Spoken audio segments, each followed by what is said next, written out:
Day 11 of Eagles training camp in the books. Ruben Frank and Dave Zangaro. This is Eagle Eye, presented by Nissan. Rube, how you doing? Doing great. Beautiful morning out at the practice fields. Almost felt like a fall day out there. Not quite, but it was nice. It was early fall. Yeah. It was a good day. They practiced for about an hour and a half, a little over that, shorts and shells today. So I'd imagine they'll be in full pads at the link on Sunday night. Looking forward to that. I don't know. I thought they would go pads today because usually they like to not have pads in the stadium. Coaches they don't want it to turn into like a game with the fans there, and they don't like. So maybe shorts and shells Sunday. Yeah, I really expected pads today. I was a little surprised, but they're coming off the game. But then they're off Monday, and Tuesday's apparently going to be a long, fully padded 2-hour practice ahead of the Browns, which is surprising. Yeah, that is surprising. Yeah, so it looks like next week's going to be a pretty high intensity week. Looking forward to those joint practices. Those are always fun. So is DTR. We'll get to that. Yeah, I bet he is. He was one of a million quarterbacks there, and there's still just about a million quarterbacks there. But there's like 17 quarterbacks that have played for both the Eagles and the Browns. I have the full list. I'm not going to do that to you. I appreciate it, but maybe I will at some point. You're going to hold it over me like a threat. I know that Doug Peterson's on there. Jeff Garcia's on there. Kelly Holcomb's on there. Okay. It's a good list. Okay, that's fun. Yeah. Did you do that for OBS? At some point I did. Okay. Yeah. Maybe I can rework that one. And yeah. There you go. Yeah. All right, let's get into today's practice. We spoke to Vic Fangio before practice and some players after, so we'll get to that a little bit later as well. The injury report today: did not practice A.J. Brown, Elijah Cooks, Kenyon Green, Cameron Latu, Byron Young, Charlie Hewlett. Limited participants: Zach Bond, Landon Dickerson, Terrace Marshall. So still no A.J. Brown, but we were watching him before practice. He looks okay. I think this is mostly precautionary at this point. Yeah, he looks pretty good. Like sprinting, we were watching sprint before practice, and yeah, he's really let himself go physically. You see him without his shirt, but yeah, it's smart to take it really slow with him, but it was good to see Zach Bond out there a little bit. Yeah, Zach Bond and Terrace Marshall both returning after somewhat extended absences from practice. Terrace Marshall did get into some team drills. Zach Bond didn't. That'll be the next step for him. Yeah. I thought he looks, I guess you can't tell, nobody's going to limp with a back injury, but he looks fine. I thought you were about to be like, he looked really good walking today. He went through individual drills. Yeah, he's fine. We should mention the injuries from the game. Cooks, Green, and Latu. Elijah Cooks was out there at practice today. So, I think when he first got hurt, you're worried, man, is this it for him? Yeah. At least not yet. Yeah, he came out about, I think, an hour into practice, and he was moving fine. Yeah, but that was a scary looking one. Yeah. Landon Dickerson. He can't afford to miss much time, obviously. Yeah, anyone fighting for a roster spot, especially a guy like that who already has the odds stacked against him, it's unfortunate for sure, especially because he had been playing so well all summer. Landon Dickerson has a knee injury. We'll monitor that. He didn't do team drills today. It was Brett Toth at left guard. So Dickerson always dealing with something. He had the ribs injury earlier in camp. Now he has a knee injury. With him, it's just get him to opening day as healthy as possible. Get him to the starting line and then get him to the finish line. Jalix Hunt went in really early today. Don't know what happened. Didn't see it. We saw him walk in even before team drills began. So we'll find out more about that. But they really can't afford injuries at that position. Yeah, you try to figure it out watching. It didn't look like it had anything to do with lower leg because he was walking fine. He wasn't being assisted. He wasn't on a cart. Just couldn't walk in with two trainers into the tent. He didn't seem to be in any pain, so I would guess it was some sort of upper body type thing, but I don't want to speculate, but he looked fine. I like it. I don't want to speculate, but after I just speculated. Yeah. We each have our own rules to live by. We saw Fletcher Cox today. Like sometimes you can tell when a guy's going in, he's in pain. He's in obvious pain. He wasn't. Mm-hmm. Yeah. Fletcher Cox at practice? Brandon Brooks at practice, and Ndamukong Suh at practice. I had a fun question I was asking some people. You weren't near me at practice, so I'll ask you. Which is intentional. If the Eagles could have either Fletcher Cox or Brandon Brooks for this season, 1 year in their prime, who would they choose? Interesting question. I mean, they probably Fletcher. Yeah. Better player overall, but more of a need at right guard. But part of the equation is, what's your confidence level in Tyler Steen? Obviously, Brandon Brooks was a Pro Bowl 3 years in a row, right guard. But yeah, they probably, the chance to have Fletcher in the middle of that D line. Yeah. Yeah. It's fun that it's a close. I think it's a close. Yeah, I would say so. Question. Yeah. We really don't want to take reps away from Ty Robinson, so we don't want Fletch back. Well, we're going in a time machine here too, because he might be able to play receiver his current weight. Yeah, he's diminutive. I struggle with that word. It's like you picked up a dictionary today and you're like, I'm going to get this word in at some point. I do that in every pod. I have one word. I'm just going to work it in there. Depth chart stuff. Keely Ringo, first cornerback out there opposite Quinyon Mitchell. Do you think that was purposeful after he had a really rough game? I like to say yes, but I'm not sure they do things that way. Mm-hmm. I just don't know if – I'm guessing it's all predetermined, like who's going to start each day with the ones. But I actually don't think so, because you want to leave open the possibility that someone runs away with the job. Well, I just mean like after the previous day. Like, I don't mean like in April they're planning who's taking. But it's possible. They obviously want him to win that job. Yeah. But well, now, I think they'd be fine with Bennett if he comes out and wins it too. Yeah, I think ideally they'd want Keely. They'd want Keely, but they'd want the best player second. So, yeah, it might be Bennett. Speaking of Bennett, rotated in with the second team, also got some third team reps and played in the developmental period as well late in practice. So they're just trying to get him reps, catch him up to speed as quickly as possible. Didn't see any major big plays from him today, but had some tackles, quote unquote tackles. EJ Jenkins on the left sideline. Yeah, we talked to him after practice, and we'll get to that. But, we were talking about, when's he going to get first-team reps? I would say after a week with the 2s and the 3s, then you start wondering, all right, I don't think it's going to happen probably until after the Browns game. It would be the earliest you might see it. And the way they'll probably handle it is Dory or Keely's out there to begin the period, and then they rotate. It's still first team reps technically because Jalen's out there and the offense is out there, but it's like the second tier first team reps in a way. I would think that's most likely. Now, if you see him start a practice with the ones, then we sound the alarms a little bit. Exactly. Jeremiah Trotter, Jahad Campbell began the day as the inside linebackers. Whenever Zach Bond is back, who do you think is the linebacker next to him? I was reading that, and at first, it's a no-brainer would be Jahad. But, Trott's been really good. I think it'll be Jahad. I would expect them all you think so? Yeah, that's my guess. Okay. Wouldn't shock me if it's Trott.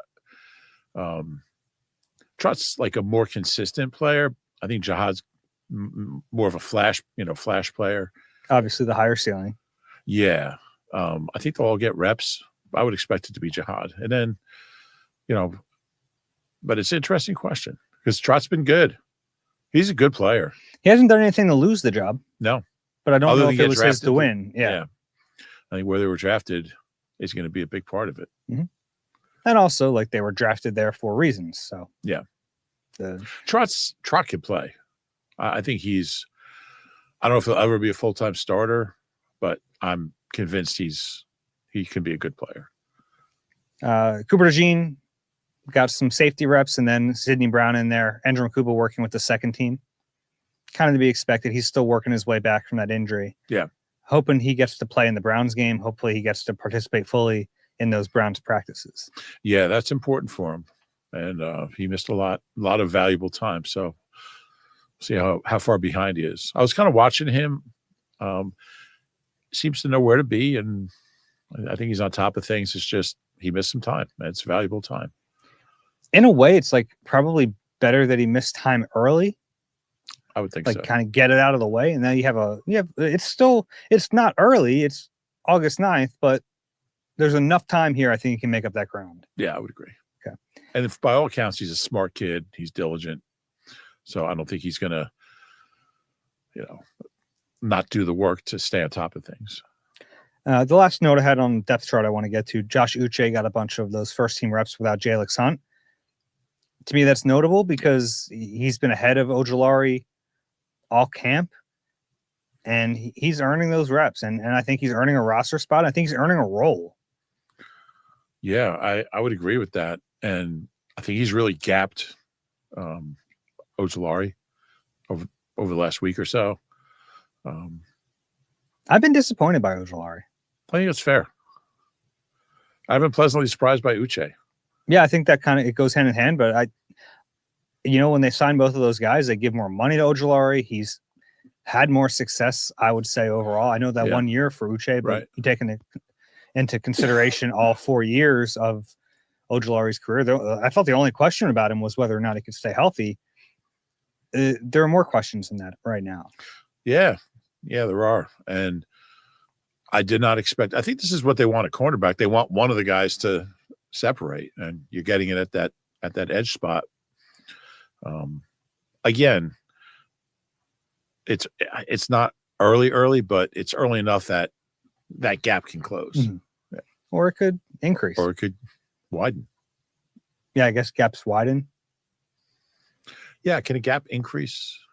I guess it would. Yeah, wide. Yeah. We'll go with wide. Okay. I wasn't going to correct you. I was just going to say wide. I guess we're talking about like a theoretical gap, not like not a literal gap. I would disagree. I think it's a literal gap. It's not a concrete gap, but it's a literal gap. I mean, a gap doesn't have to be a concrete, gap. Like in Are you sure about that? Yeah. Okay. It's not a concrete gap, but it's a literal gap.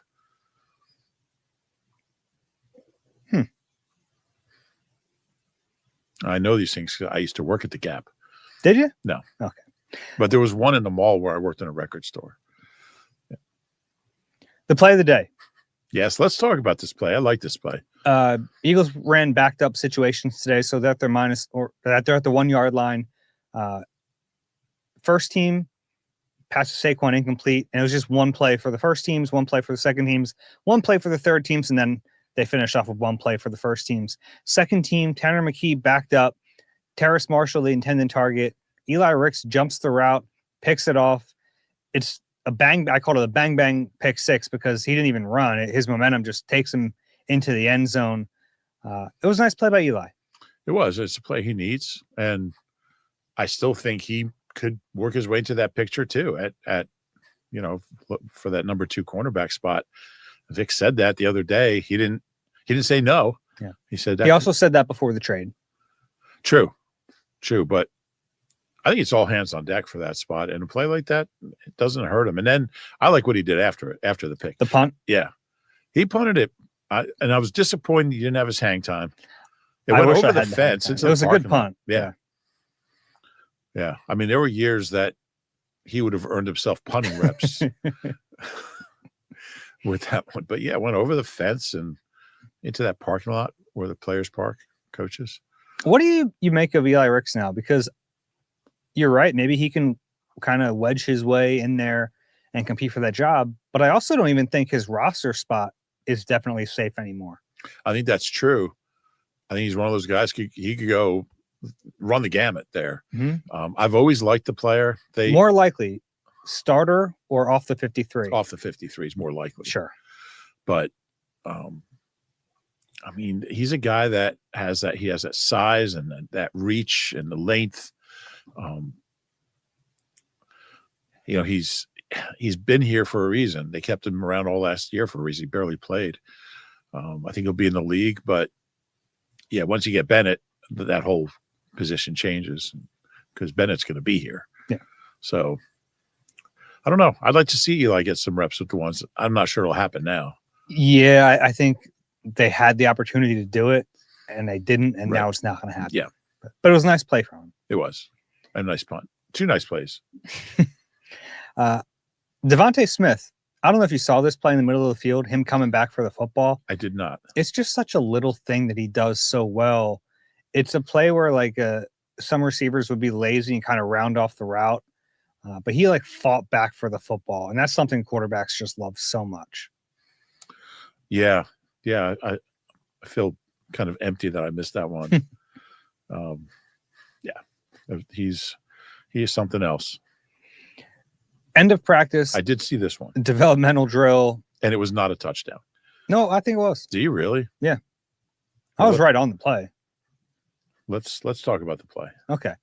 DTR, Dorian Thompson-Robinson. It's 1st and 10, or 1st and goal from the 10. Taylor Morin, undrafted rookie, catches it in the back of the end zone. I think he definitely got his feet down. Was he bobbling the ball? I don't know that. But his feet were down. And there were no refs on the field today. So there were refs, but they weren't. There were refs out there, but they weren't calling that stuff. They were there to, I guess, do interpretations and stuff with the players. John Ferrari, really jumped the gun with the touchdown call. I thought just the play wasn't even over. He's running on the field. He was right. I think. I don't think it was a touchdown. We'll never know because there's no video of it. We can ask them.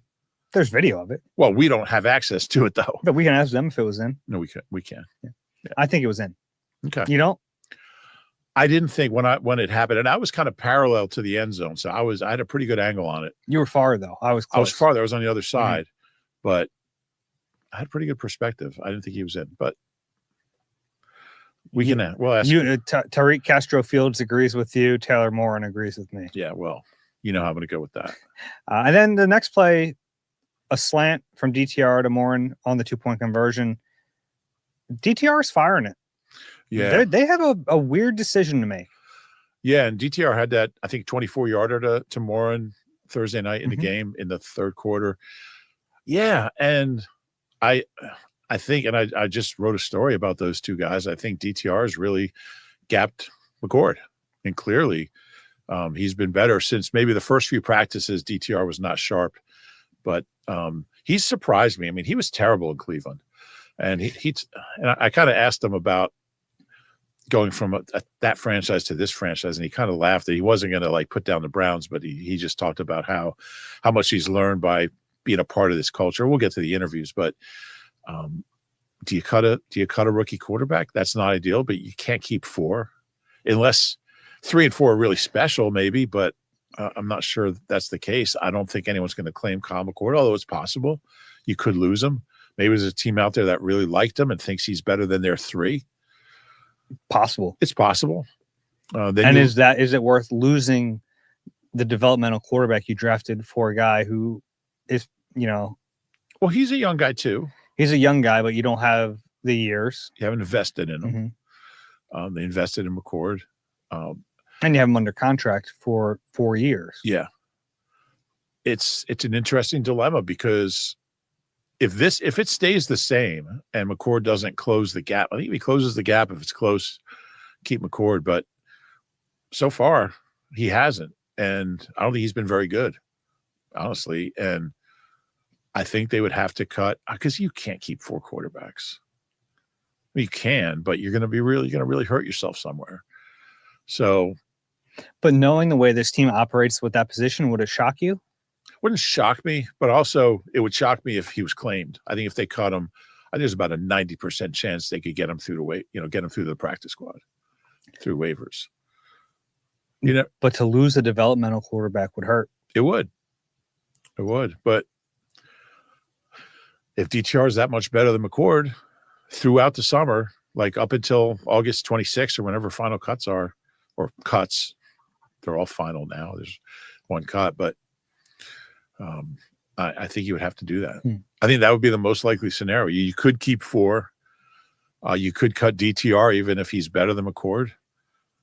But I think you would have a better shot of getting DTR through waivers than Kyle McCord. Interesting. I mean, DTR is a guy that's played. He was a higher pick. He's played in the league, not very well. I don't think that playing in the league has helped him. He said it's helped him this year. I mean, it's helped him, but it hasn't helped the view of him league-wide. Sure. He's got the lowest passer rating among active quarterbacks, 45.6. Did you tell him that? No. Okay, good. But we did have an interesting conversation about Chip Kelly, which we'll get to.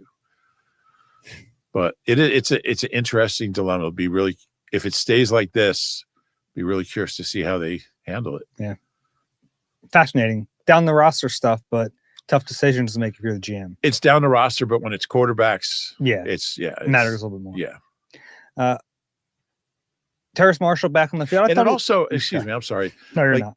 The fact that Tanner's not going to be here forever now, I mean, whether they trade him or how he trades him, or he just waits until free agency and signs somewhere in 2 years.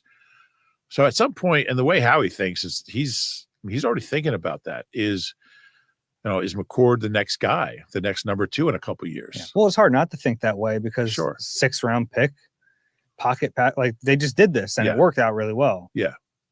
But the fact that Tanner worked out doesn't mean McCord will. So, but I'm sure that's on Howie's mind. Like, is this the successor to just the next number 2 in a couple of years?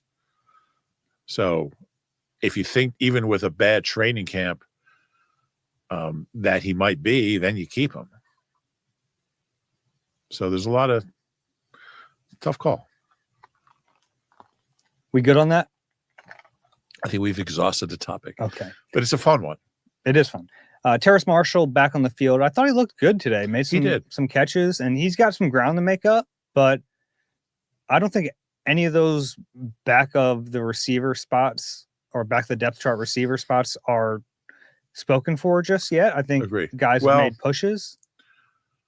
I think Johnny Wilson has a roster spot locked up.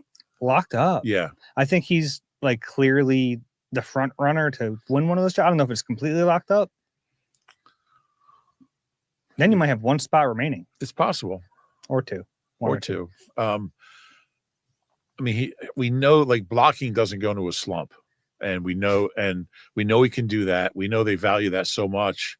I can't stop talking about it. And then the way he caught the ball Thursday night, it's another dimension. I guess he could blow it at this point, but he had a nice grab today. He did. Middle of the field. Yeah. Jalen put it only where only Johnny could catch it, went up and grabbed it. So he got off to a rough start. He did in training camp, but he's really turned it around. And I think a game like Thursday night can really help a kid, with his confidence. And I think that's something that Johnny maybe didn't have enough of, but I think you do that in a game, it doesn't hurt. One-on-ones.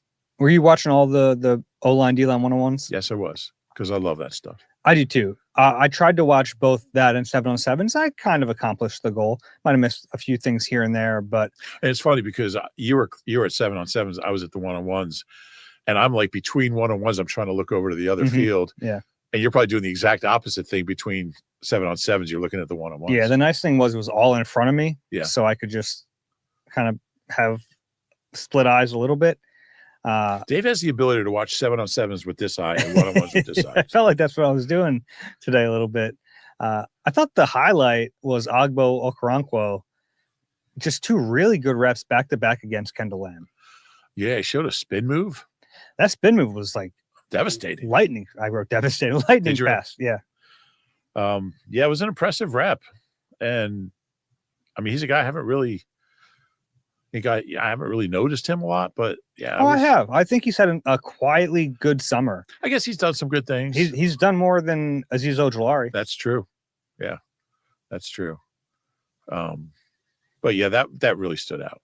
That move, and then he won with a speed rush on the next rep. So like that from him. Lane Johnson, just a brick wall in all these one-on-ones. It's just funny. They could throw anyone out there and he's going to shut them down pretty much. It's amazing. Yeah. It's impressive to watch.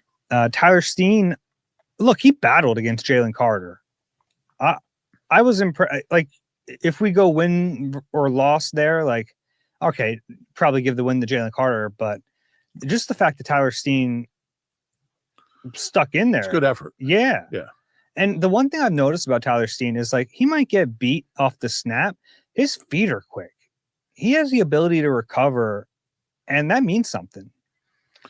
Yeah, and I'm not sure we saw that in the past. I don't know if that's something specifically that Stout's worked on him with, but yeah, that's true.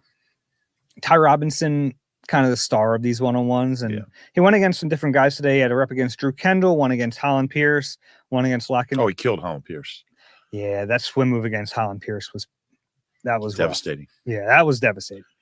Trenton's Holland Pierce, and then the club move against Vakalahi. Like, yes, Drew Kendall's technically a second teamer, but I want to see him against second team guards. I want to see him against a Darian Kennard or Brett Toth. Like, it's interesting that he's not getting those. It feels like they're almost wasted reps at this point. Yeah, I don't know if they're trying to like get his confidence up. It doesn't seem like that's an issue with him. So yeah, I would like to see that as well, because against these lower level guys, he just eats them alive. Yeah, and it's fun to watch a rookie with this much pass rush acumen. He has a plan. He has different moves. He has a swim move. He has the club. He'll have the two-hand swipe. Like, he has all these things in his bag that he has an idea of how to use. It obviously he has the experience in college, but that's been like very clear to me that he has it. Like, if you didn't know that he spent that much time at college, you could guess. Yeah, I think he was really well coached. I think he's, like you said, he has a plan every snap. I said it yesterday, whenever it was, he's going to help this team. My last little note here, Tariq Castro Fields had a pass breakup in that backed up period. I just wanted to give him a little shout out because I thought he had a nice game on Thursday. I don't think we mentioned him, but look, he's a guy who really doesn't have a chance to make the roster, but he's putting out good tape, and maybe he'll end up somewhere else.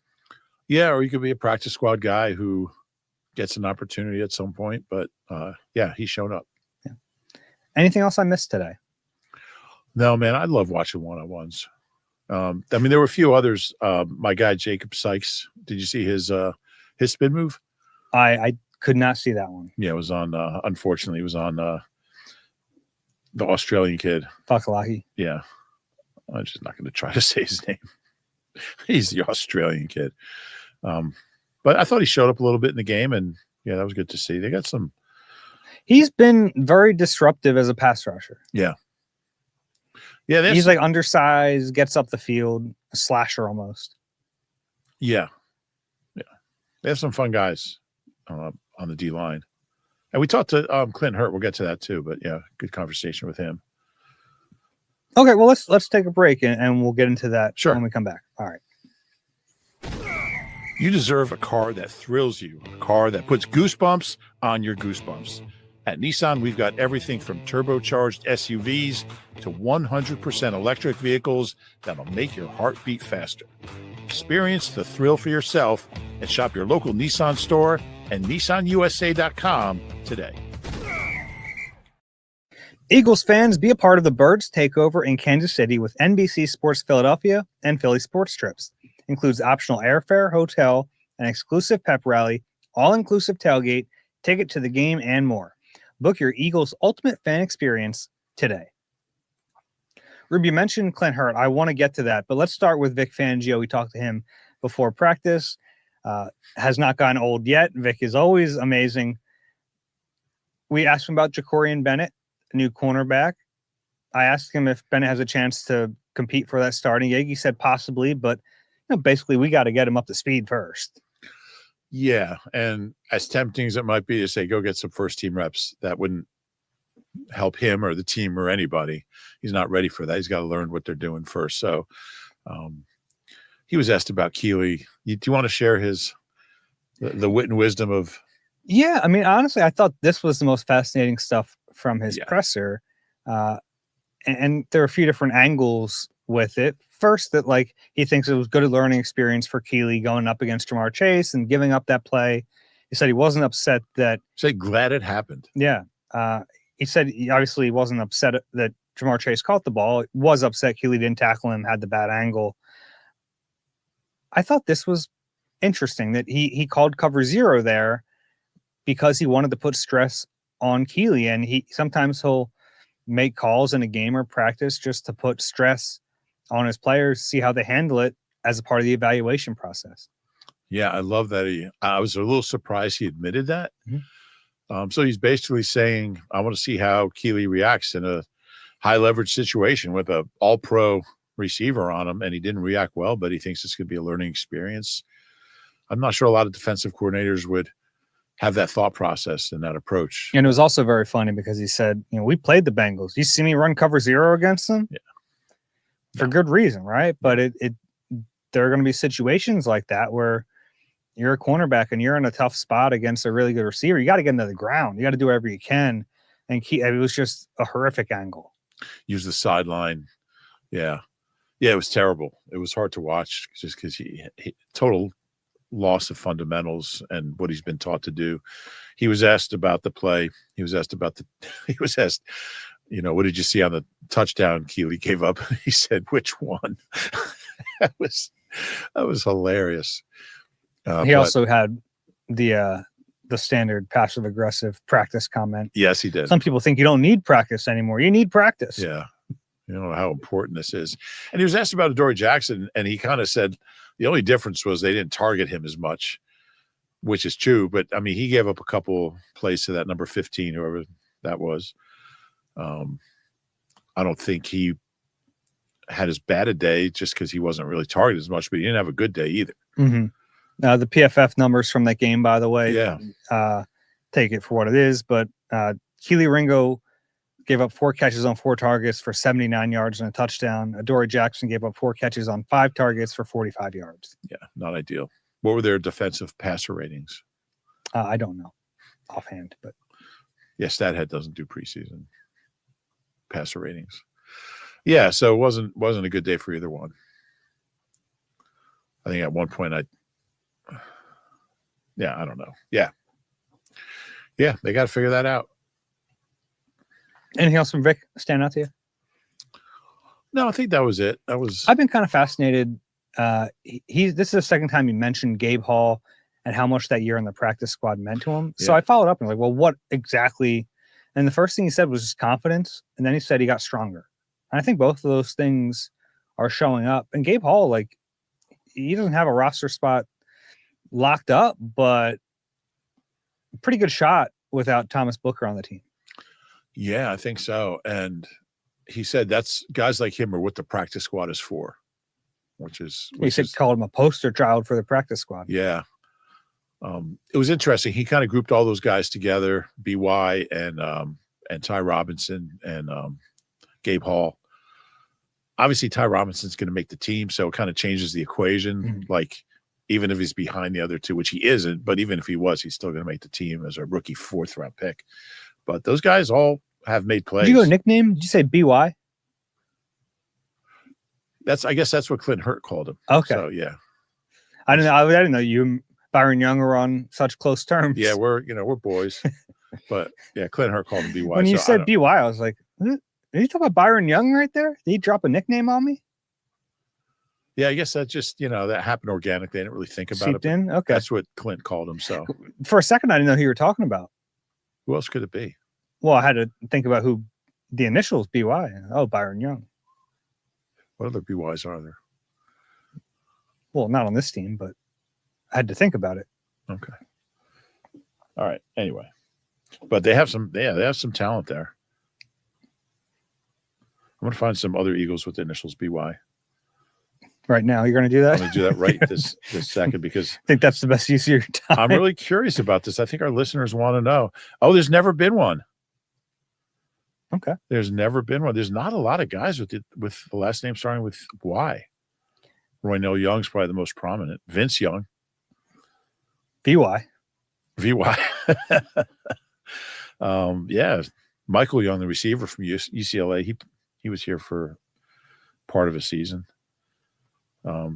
Yeah. The others are from the 40s and 50s. Not a lot of Y players. Why? I wonder who had the longest name in Eagles history. I guess like Big V. Anyway. You back? Yeah, I'm here. Clint Hurt. Yeah. I wasn't over there for that, but he's an interesting guy. He's a really good coach. He's a good coach. Also, he's just massive. I can't get over how big he is. He is. I had to leave because DTR was coming over, and I didn't want to miss him. But I was there when he talked about. I asked him about Jordan Davis, and he said, he asked him about JD. I did ask him about JD, and he was so complimentary of him, and he said once Jordan started realizing, like he said, in the middle of the year, he started losing weight, and he just saw the payoff that he was more effective on passing downs, and he thinks he can play in passing downs. It's not going to be every one, but he's confident he can do it. I'm looking for Eagles with the initials JD now. Jack Dempsey, he was a tackle in the 30s. We could do it. We could do a whole show where people write in with initials, and we know Joe Drake. I remember him. He's a defensive tackle from Arizona. Not a lot of them. Jonathan Dumbald. He was a guard on that really bad 87 offensive line. Gave up like 130 sacks. I'm going to just shut my computer down. James Darling. Yeah, James Darling, linebacker. But yeah, he was really complimentary of Jordan and just how much he's learned to kind of use his new physique to make plays. Gosh, he raved about Moro Ojima. He said he's like having another coach on the field. He said he's so smart. Wow. He's so smart. It's like having another assistant coach. This is a young kid who hasn't played a lot of football. A 7th round pick a few years ago. Yeah. And he was so complimentary of just how smart he is. He said he'll come over on the sideline and tell Clint what he's seeing and what could work there. That was really interesting. Yeah, that's fascinating. Yeah. That's good. Yeah. I talked to Jacorian Bennett. Yeah. Today, the new guy. We always talk about trades, and you never, like, sometimes you got to stop and think about someone just got traded. They have to like leave their life, take a cross-country flight, and then just like live a new life. It's pretty unbelievable. He said he found out in Vegas, hastily packed a couple of suitcases, made sure his cleats got in one of them, took a red eye, landed in Philly around 7 a.m. At 10 a.m., he wasn't practicing yet that day, but he was out on the practice field watching. Like, that's a crazy whirlwind. Yeah, and we even said that next day the only way he could have been out there was to take a red eye. Like, we knew that was the only possible way. He said he left everything behind other than some clothes, and he says his car's still out in Vegas, and he's got a house, but seemed happy to be here. And he took it all in stride. He said, this is the business. You come and go. You don't, it could always happen. And he intimated that it wasn't a complete shock. Yeah. Yeah. We talked about this. Pete Carroll likes big corners. He's not a big corner, and he had lost his starting job. So, yeah. So who knows? He's the most popular guy in the city now because he's a cornerback who we don't know. We haven't seen him mess up yet. So, the unknown. Yeah. But interesting to talk to him. I thought he just had a very level-headed guy. It doesn't seem like he's overwhelmed Yeah. by all this. And sometimes a guy gets traded and their head's swimming a little bit.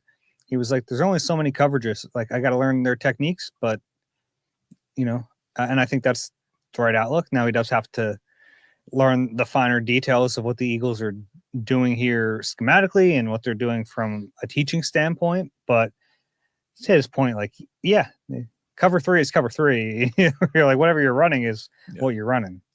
He said he played JUCO, played at Hutchinson in Kansas, northwest of Wichita, about 50 miles, middle of nowhere. And he said, what do you say, 0.4% of JUCO football players make the NFL? I don't know. Sounds about right. But he just said it's just such a blessing to be where I am. Ruel Douglas played JUCO. Lane Johnson did. Ruel played at, I think, Nassau Community College, right across the street from Nassau Coliseum in Uniondale. That'd be a good story. I remember Ruel talking about just how broke he was playing JUCO. And where did he grow up? Elizabeth? Somewhere in North Jersey. Patterson. Orange? I don't remember. Patterson. Yeah. But yeah, he said he would get McDonald's and then make it last for lunch and dinner. Like, he just, the life these guys East lead. Orange. It was one of those Group 4 schools. Maybe Group 5 now. Apparently they have 5 groups now for football. In football, yeah. That'd be a good story. JUCO guys reflecting on their experiences. Lane Kilgore for Lane, and he gave back to that. I mean, I think the weight room is named after him. He like basically built that weight room. Really? Yeah. Interesting. Yeah. I like that we talk JUCO guys. You're like, Rasul, how about Lane Johnson? Well, I've had that conversation with Rasul just about what his life was like when he was there and how difficult it was. And he was trying to support his mom. And yeah, that was a tough life. Mm-hmm. And I think it really made him appreciate. I don't think he's in a camp this year, but he had a nice career. What was he, 17 draft? Yeah. Yeah. He was the 3rd round pick, 99 overall. And Sidney Jones was 2nd round pick that same year. Yeah. What number was he? Oh, Sidney was 42. Whatever you say. Am I wrong about that? I'm not going to look it up. I shut my laptop down because I was getting carried away with those JD initials. Once I saw James Darling, I knew I had to shut my laptop down. 43. Golly. Dave's going to be kicking himself all night for that. Man, that's annoying. Anyway. Anyone else you talked to that said something interesting? Well, good talk with DTR, just talking about, look, you go from the Browns to the Eagles. He was really careful not to be critical of the Browns, but look, that's an organization that's won one playoff game since they restarted the franchise in 99. Since they started the franchise up again, they've averaged 5.4 wins per season. It's rough. And he said to go from that to here, he said, it's a big step up. And he said, just kind of learning the culture here and just how the expectations of winning, like he's never been exposed to that. They don't go to training camp in Berea, thinking Super Bowl every year. They're thinking maybe we could win 7 games this year. So, and I think he seems rejuvenated. He really needed a fresh start. He was so bad at Cleveland. He threw 1 touchdown and 10 interceptions. He had the lowest passer rating in the entire NFL over the last 2 years among active quarterbacks, or in the last 50 years, I should say, among active quarterbacks. But he's had a good camp. And we talked about it earlier. He says he feels comfortable. He really likes the receiver depth, the depth guys that he's throwing to. And I mean, he's really upbeat about being here. And, you kind of have expectations. I don't think either of us expected anything from him.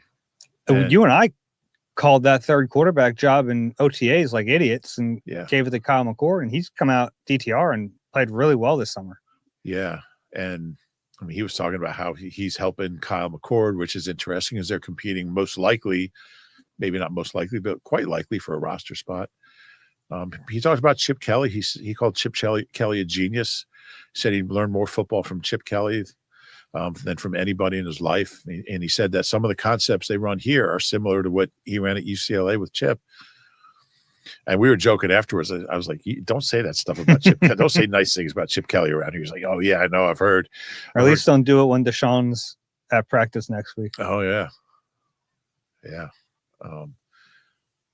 Yeah, I could talk the Chip Kelly experience all day, but I've been really impressed.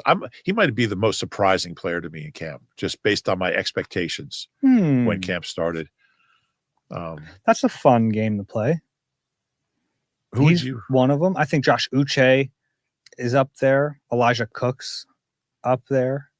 Yeah, but he's right there with them. Yeah. Yeah, he's been really good. The last little note I had talking to AJ Dillon, and it was something I wasn't expecting him to be so insightful on, but he talked about Tanner McKee and just how much he commanded the huddle. And he said, you can tell sometimes with a young quarterback when you're in the huddle, they don't have that authoritative voice that, guys, they'll wander a little bit. Their eyes start moving around. Right. He said Tanner just had the right demeanor, and he called it almost like being, because AJ Dillon is a father, and he said it's like dad voice. And he speaks up, everyone starts to listen. He said Tanner has that to him. I just found that it kind of a fun little anecdote from the game that he warranted that level of respect and was able to control the huddle like that. Yeah. The other quarterback, I did talk for a few minutes with Kyle McCord. Obviously, he didn't have a good day Thursday night. It was kind of funny. I walked up for the beginning of that interview, and someone asked him, How'd your first game go, do you think? It's like he was 1 for 5. 1 for 5 for 8 yards, an interception, and a passer rating of 0. Didn't go great. Yeah. He said, I mean, he didn't say I'm disappointed in myself, but he said every time I go out there for a game of practice, I expect really good things. And I just got to just keep working and take it, day by day and keep trying to learn. He said it's hard. He's not getting a lot of reps, so he's got to make the best use of meetings and film and walkthroughs. It is a question I have for Kevin Patullo, actually, like why they're divvying up the third quarterback reps the way they are. Yeah. It feels like they're not letting either of them get in a rhythm. Yeah, I'm not crazy about that either. It seems weird to me. Yeah. Like, so if you haven't heard us say it, like there'll be like a couple of plays for DTR, then a couple of plays for McCord instead of just giving them the full allotment, like 5 or 6 in a row. That was another word I was determined to use. You were getting late here and you had to get it in there. Yeah. Okay. Anything else from post practice? No, it was a good day for interviews. Yeah, it was. Let's take a break and we'll finish up with questions. Mark your calendars. We're headed down the shore for a Phillies watch party. Join us in Sea Isle on August 12th to watch the Phillies face the Reds with raffles, special guests, and more. All right, we're back on the Eagle Eye podcast presented by Nissan. Ruben Frank and Dave Zangaro. It's question time. Eagle Eye at NBC Uni. That's NBCUNI.com. Just a couple of questions today. We'll start off with Andrew. Dave and Rube, longtime listener and huge Eagles fan in Massachusetts. I'm going to drive down with my 11-year-old twins on Sunday for the open practice at the link. Any tips or tricks about attending and having a good experience? Tips or tricks? It's a fun day. I don't know any tips or tricks. Yeah, I don't have any tips or tricks as far as like getting in. It's free parking, I believe, and it's general admission. So I would check when it opens and kind of figure out where you want to be eye level. Once practice starts, they do a good job in the open practice. Dave Spadaro has a microphone and he kind of explains what each period is. So that's helpful.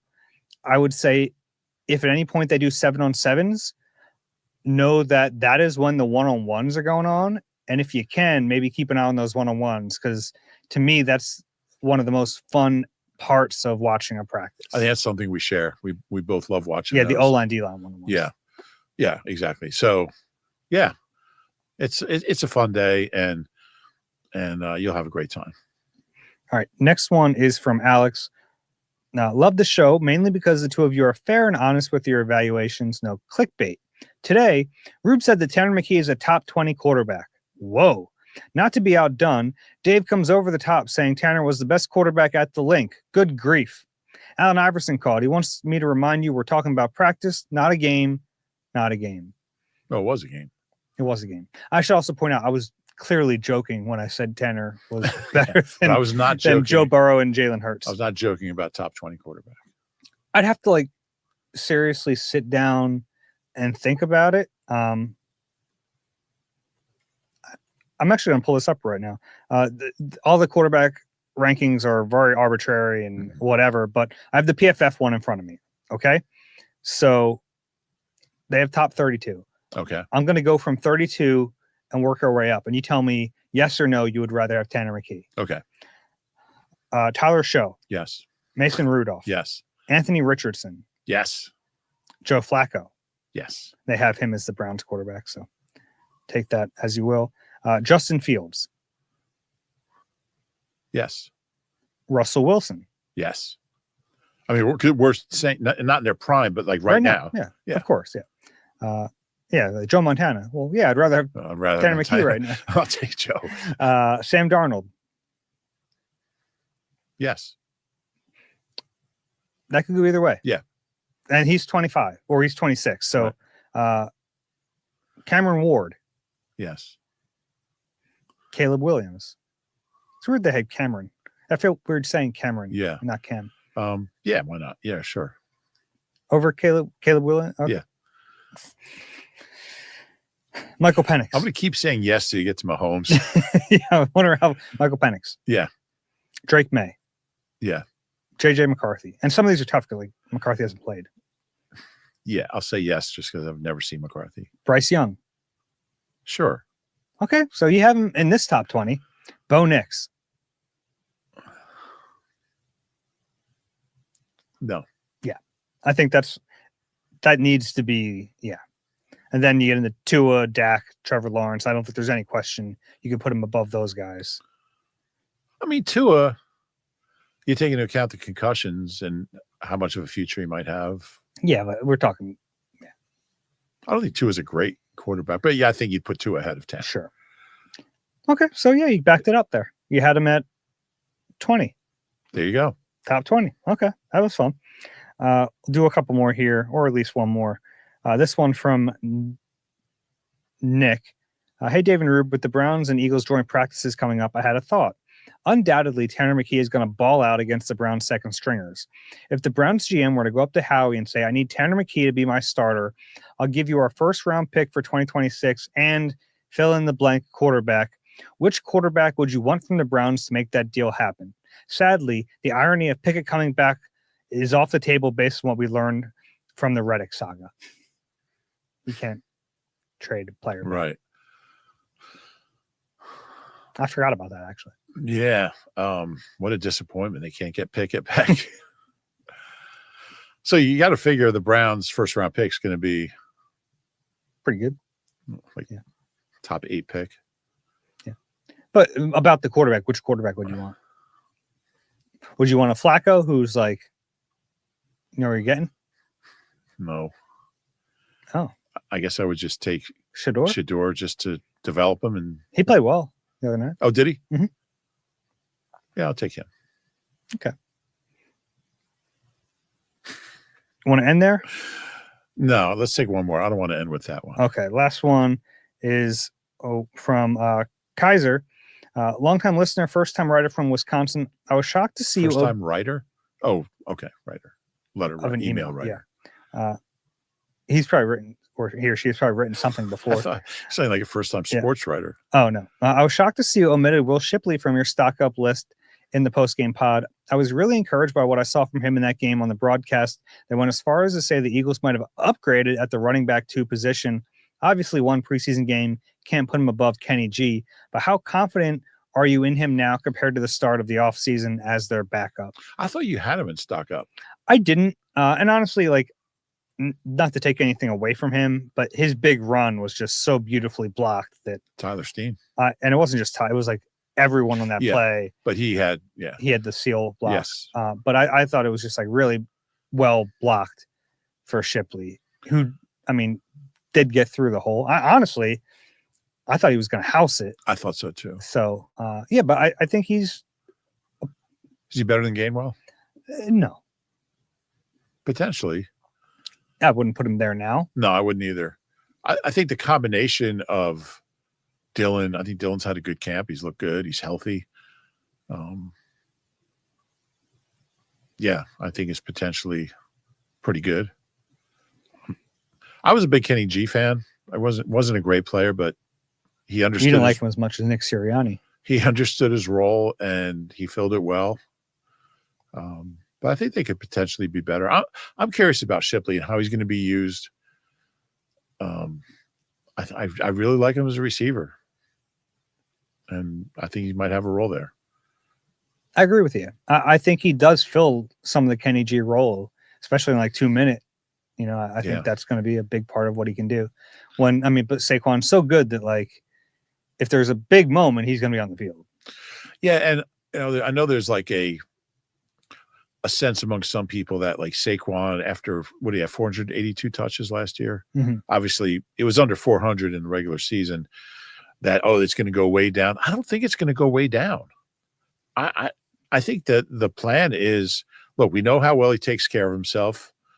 We know how good he is, and I think that they're going to just manage him through the offseason, through the preseason, and Monday through Saturday. And I don't know if you really want to be in the business of taking that guy off the field just to rest him. I think he's going to get his 20 carries a game. Totally agree. If you have a question for us, eagleeye@nbcuni.com. If you enjoy the Eagle Eye podcast, please do us a favor, rate and subscribe wherever you get your pods. If you're watching on YouTube, please click the like button and subscribe there as well. Rube, any final thoughts? You sticking around for the Katy Perry concert tonight? I am not, but I did. It was funny that you mentioned that to me before we started, because I saw a young lady in a sequin skirt outside, and I was wondering what was going on here, but that explains it. There it is. You can always kind of figure out like if there's like Metallica's playing here, like you see the crowd, it's always fun to kind of try to guess who's playing based on what the fans look like. I was here last night for the Nate Bargatze show. How was Took my that? mom. It was a great time. Oh, yeah. Yeah, she enjoyed herself. It was fun. He actually got a dog while he was here, and he brought the dog out on stage, and he named it Philly. That's not pandering at all. I don't think he does that at every city. He's got 400 dogs. Yeah. It was actually very funny. So he's from Nashville, and I don't know if he did it for both shows, but at my show, he came out and said, "I'm actually here to try to get AJ Brown back." That's funny. The Titans asked me to come fix that. That's good. Yeah. I was at a place called Puck in Doylestown last night. The band Archua played, Chris Archibald, who wrote and recorded the theme song for Tires, the closing credits. And he's got a band, and I got sat in with them for a song. Great band, talented guys. And it was a great night. Cool. All right. For Ruben Frank, I'm Dave Zangaro. This has been Eagle Eye, presented by Nissan. We'll talk to you soon.